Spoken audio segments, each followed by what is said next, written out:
First of all, to the relevance of where I'm sitting today is here in the Mandarin Hotel in Hong Kong, where tragically on the 1st of April 2003, Leslie Cheung leapt from a balcony here to his death and committed suicide. It's hard really to communicate to people outside of Hong Kong the shock of losing such a popular icon, somebody who'd been such a cornerstone of the entertainment scene for so many years, to suddenly be extinguished. And there was like a moonlight vigil outside the hotel, which I came by for. And so, given that, I'm very honored to have a chance today to talk a little bit about the impact Leslie Cheung had on the industry, and also my own impressions as somebody who's long been a devotee of Hong Kong films, about what made him unique, what made him special, and try to share a little bit with people from outside Hong Kong why his loss meant so much to all of us here. I think Leslie Cheung's really extraordinary in the way that he transcended almost every barrier that could be put upon a performer in Hong Kong cinema. I mean, the first thing was he was one of the first generation of singers to become actors. I mean, prior to that, you had a lot of people who were movie actors first and foremost, who didn't really have singing careers. And he was somebody who actually came in and had parallel successful careers as a recording artist and as a movie actor. But what's interesting is, a lot of the times now, I think you get somebody who sings, who kind of does movies, and you get somebody who does movies who's like forced into singing. And in Leslie's case, he had equally valid careers in both arenas. I also think it's really interesting the way that in Hong Kong, you've got people who primarily care for him as a recording artist, and in the West, you've got people who've watched his films, specifically the international ones like Happy Together and Farewell My Concubine, who probably have no idea that he's a singer. So I think that's really interesting that he's somebody who kind of transcended that, because there's always a stigma, even in the West, you know, singers going into movies and movie stars trying to sing. And I think it's interesting with Leslie that he was somebody who was equally successful in both fields. That's really quite extraordinary.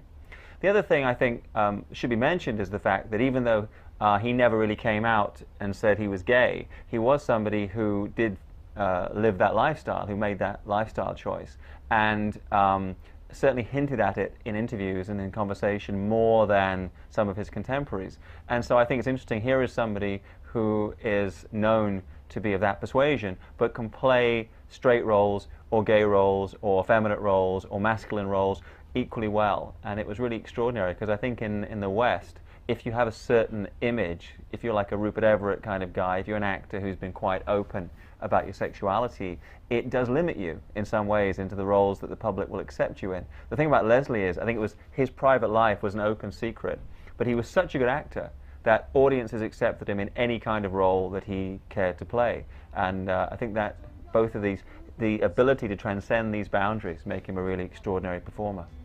I think, like a lot of people, the first time I really noticed him was in A Better Tomorrow, because like most of the fans of Hong Kong cinema, my first introduction was the Kung Fu movies. And he wasn't a Kung Fu actor per se, so you wouldn't see him in any of those. But then the next wave after Kung Fu was the John Woo gangster movies, and the first one of those that really caught my eye was A Better Tomorrow. And it had these three leading players, Chow Yun-fat, Dick Long, and Leslie Cheung.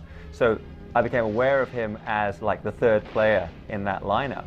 And he was very good in that movie. A Chinese Ghost Story was another film that established him in my eyes, because that was a film directed by Ching Su-dong and Choi Hart producing it. So again, it was a film that had enough elements of a mainstream action, Hong Kong action cinema, that somebody like myself would watch it. And then you see in the center of it, even though he's not the action character, the guy who's like the everyman figure, the guy in whose eyes all the weird and wonderful goings-on is reflected, is Leslie Cheung. And I thought he was really extraordinary in that role. I mean, screen acting is interesting because people always talk about the big dramatic, heavy, dramatic roles as the ones that impress you. But I think actually to do comedy, to do light romantic drama, is just as difficult as it is to do a big, character piece. So I really respect the full range that Leslie Cheung was capable of, from something really dark and moody, like Days of Being Wild, through to something light and frivolous, like All's Well That Ends Well, and everything in between. He really was like an actor for all seasons. Sometimes with actors, you get a sense of somebody having a good time, somebody taking you for a fun ride.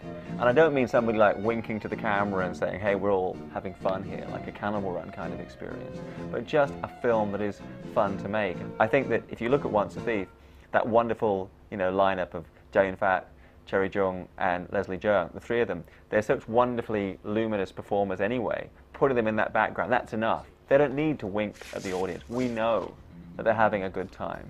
And the film is often ridiculous, but I think it's ridiculous in a good way, in a knowing way, and it's like, after all of the kind of the Sturm and Drang of doing Bullet in the Head, which is a dark piece, John was like, okay, now I'm going to have fun. I'm going to do a Chinese New Year movie, and I'm going to kind of reference all my favorite European movies, like, you know, Cary Grant, To Catch a Thief.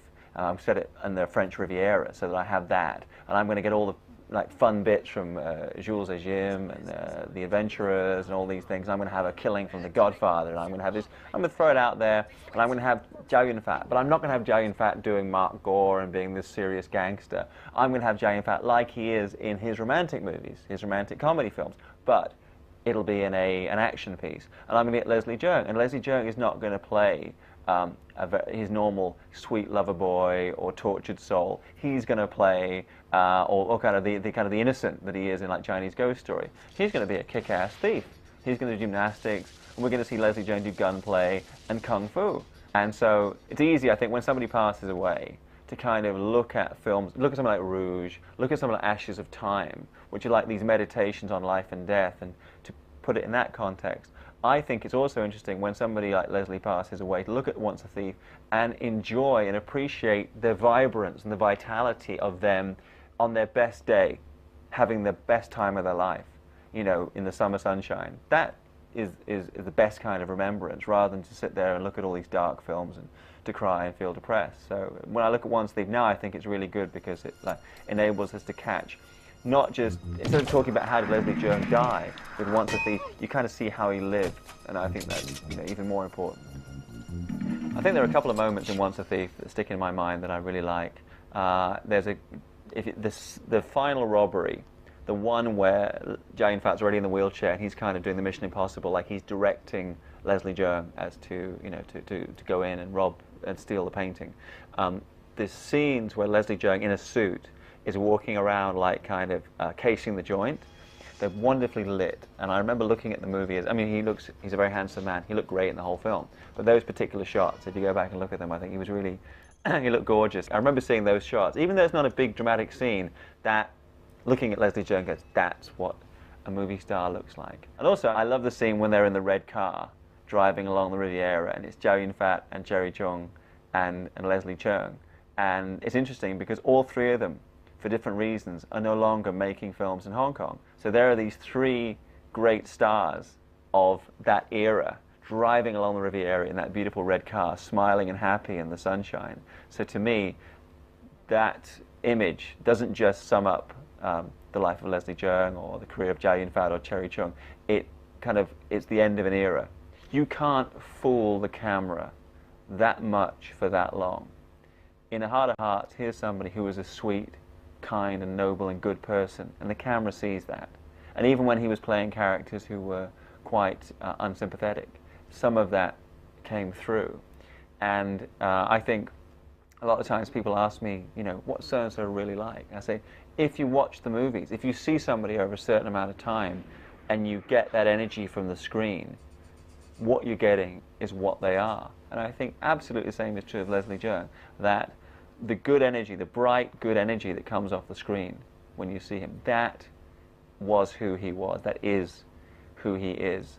And that's what stays in my mind, is seeing this very vibrant, luminous person whose spirit really came off the screen, whether it was an MTV, whether it was a live show on TV, whether it was a movie, whatever he was doing, there was this energy that came off, positive, warm energy that came from him. And we'll have other performers who are in a similar mold, but you never have another Leslie Cheung.